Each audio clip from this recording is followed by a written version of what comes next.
అందిస్తున్న సంక్షేమ పథకాలు పాలనపై ప్రజలు ఆనందంగా ఉన్నారని ఎమ్మెల్యే నజీర్ అహ్మద్ తెలిపారు. గుంటూరు జిల్లా ఆనందపేట 1వ లైన్ నందు సుపరిపాలనలో తొలి అడుగు కార్యక్రమంలో ఎమ్మెల్యే పాల్గొన్నారు. ఇంటింటికి వెళ్లి ప్రభుత్వం అందిస్తున్న పథకాలను వివరిస్తూ ప్రజల సమస్యలను అడిగి తెలుసుకున్నారు.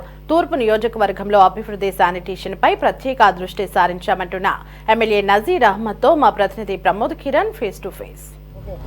కూటమి ప్రభుత్వం ఏడాది పాలన పూర్తి చేసుకుంది. ఈ సందర్భంగా సుపరిపాలన తొలి అడుగు అనే కార్యక్రమంతో ప్రతి ఇంటికి వెళ్ళి సంక్షేమ పథకాలు, రాష్ట్ర ప్రభుత్వం అందిస్తున్నటువంటి సంక్షేమ పథకాలు కావచ్చు, ప్రతి ఒక్క గృహానికి వెళ్ళి ఎమ్మెల్యే అడిగి తెలుసుకుంటా ఉన్నారు. ప్రస్తుతం అయితే మనం తూర్పు నియోజకవర్గంలో ఆనందపేటలో ఉన్నాము. అసలు ఇక్కడ సుపరిపాలన తొలి అడుగు కార్యక్రమం ఎలా నిర్వహిస్తున్నా ఉన్నారు, ప్రజల నుంచి ఎలాంటి స్పందన లభిస్తుందో మనకి తెలుసుకోవడానికి ఎమ్మెల్యే నజీర్ అహ్మద్ మనతో ఉన్నారు. అన్న చెప్పండి, ఏంటి అసలు సుపరిపాలన తొలి అడుగు కార్యక్రమం చేస్తున్నారు, ప్రజల నుండి మీకు ఎలాంటి స్పందన వస్తుంది? గుంటూరు తూర్పు నియోజకవర్గం మీ అందరికి కూడా తెలిసిందే. అధిక జనాభా, పేదవారు, మధ్యతరగతి ప్రజలు నివసించేటువంటి ప్రాంతం. అనేక రకాలుగా గత కొంతకాలంగా పూర్తిగా నిర్లక్ష్యమైనటువంటి పరిస్థితులు ఉన్నాయి. ముఖ్యంగా పేదవారు మరింత పేదవారుగా మారేటువంటి అవకాశాలు ఎక్కువ ఉన్నాయి. అటువంటి కుటుంబాలను ఆదుకోవడానికి ఈరోజు గౌరవ ముఖ్యమంత్రి గారు అనేక కార్యక్రమాలు తీసుకుంటా ఉన్నారు. ముఖ్యంగా ఎన్నికల వాగ్దానాల్లో ముఖ్యమైనటువంటి పేదవారికి చదువు దూరం కాకూడదు, ఉన్నత విద్య ప్రతి పేదవాడి హక్కు అంటూ ఈరోజు ప్రతి పేదవాడి ఇంట్లో ఉన్నటువంటి 4 పిల్లలు కూడా చదువుకోవడానికి తల్లికి వందనం పేరుతో 13,000 రూపాయలు వాళ్ళ ఖాతాకు జమ చేసేటువంటి కార్యక్రమం. అంతేకాకుండా మనందరికీ కూడా తెలుసు, 3,000 ఉన్నటువంటి పెన్షన్ 4,000 చేయడమే కాకుండా గతంలో వికలాంగులకు 3,000 మాత్రమే ఉండేది.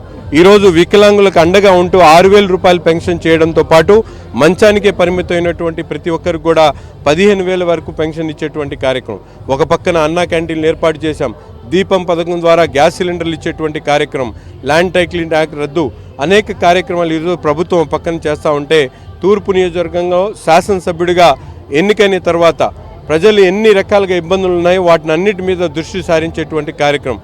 ముఖ్యంగా పేదవారికి సంబంధించినటువంటి అనేక గృహ నిర్మాణం దగ్గర నుండి, మంచినీళ్ళ సదుపాయాల దగ్గర నుండి, వీధి దీపాల దగ్గర నుండి, వారికి అవసరమైనటువంటి రోడ్లు కానీ, అంతేకాకుండా వారి ఇంట్లో ఎవరైనా చదువుకుంటారంటే వాళ్ళకి అండగా ఉండేటువంటి కార్యక్రమం కూడా ఈరోజు చేస్తూ ఉన్నాం.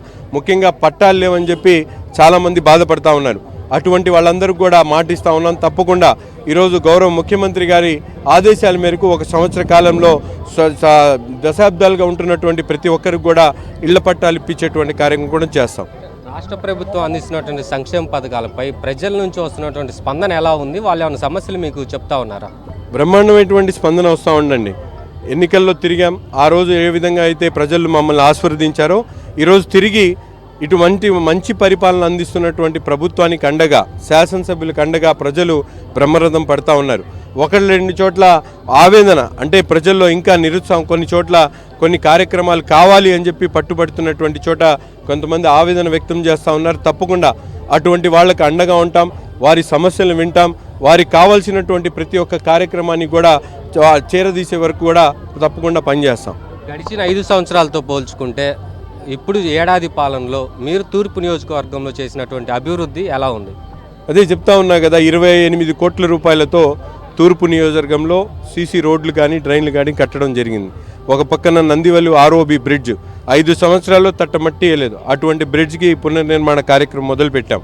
ఒక పక్కన కోడిగుడ్డు సత్రం, 450 మంది పిల్లలు ఉండేటువంటి హాస్టల్ 5 సంవత్సరాల్లో ఒక ఇటుకు కూడా పేర్చలేనటువంటి పరిస్థితులు ఉంటే ఈ 8 నెలల్లోనే 4.5 కోట్ల రూపాయలతో కోడిగుడ్డు సత్రాన్ని డెవలప్ చేశాం. అంతేకాకుండా గవర్నమెంట్ ప్రభుత్వ ఆసుపత్రిలో 22 కోట్ల రూపాయల ప్రభుత్వ నిధులు కాకుండా ప్రైవేటు డోనర్స్ దగ్గర నుంచి 22 కోట్ల రూపాయలు తీసుకొని వచ్చి ట్రామా కేర్ సెంటర్ కానీ అలాగే అనేక కార్యక్రమాలు కూడా అక్కడ చేపట్టడం జరుగుతూ ఉంది. ఈ విధంగా నలుమూలల్లో కూడా అనేక డ్రైన్లు, ఈరోజు గుంటూరు నగరంలో అనేక డ్రైన్లు కూడా నిర్మించడం, కళ్యాణ మండపాలు రిపేర్ చేయించడంతో పాటు అనేక కార్యక్రమాలు చేయడంతో పాటు ముఖ్యంగా ప్రజలకు సంబంధించినటువంటి ఆరోగ్యాన్ని, మధ్యతరగతి ప్రజలు ఇబ్బందులు పడకూడదనేటువంటి ఆలోచనతో ముఖ్యమంత్రి సహాయాన్ని ద్వారా 4 కోట్ల రూపాయలు ప్రతి ఒక్క కుటుంబానికి కూడా అందజేసినటువంటి పరిస్థితులు. ఇది పూర్తిగా చూసుకుంటే ఏదైతే రాష్ట్ర ప్రభుత్వం అందిస్తున్నటువంటి ఏడాది పాలనలో కూడా ప్రతి ఒక్క నియోజకవర్గంలో ప్రజలైతే సంతోషం వ్యక్తం చేస్తూ ఉన్నారు. ఏవైనా సమస్యలు ఏదైతే నియోజకవర్గంలో ప్రతి ఇంటికి తిరుగుతున్నప్పుడు వారికి ఉన్నటువంటి సమస్యలను కూడా రాసుకొని వారికి ఏదైతే అందించాలో ప్రతి ఒక్కటి కూడా అందించి వారికి తక్షణమే వారికి కావాల్సినటువంటి సౌకర్యాలు కూడా ఇప్పటికే అందిస్తూ ఉన్నాము. అయితే ప్రజలు సుపరిపాలన తొలి అడుగులో రాష్ట్ర ప్రభుత్వం అందించినటువంటి సూపర్ 6 పథకాల్లో కూడా ప్రతి ఒక్కరు సంతోషంగా ఉన్నారంటూ కూడా ఎమ్మెల్యే నజీర్ అహ్మద్ తెలిపారు. కెమెరామెన్ షణ్ముఖతో ప్రమోద్ కిరణ్, సిటీ 24/7 గుంటూరు.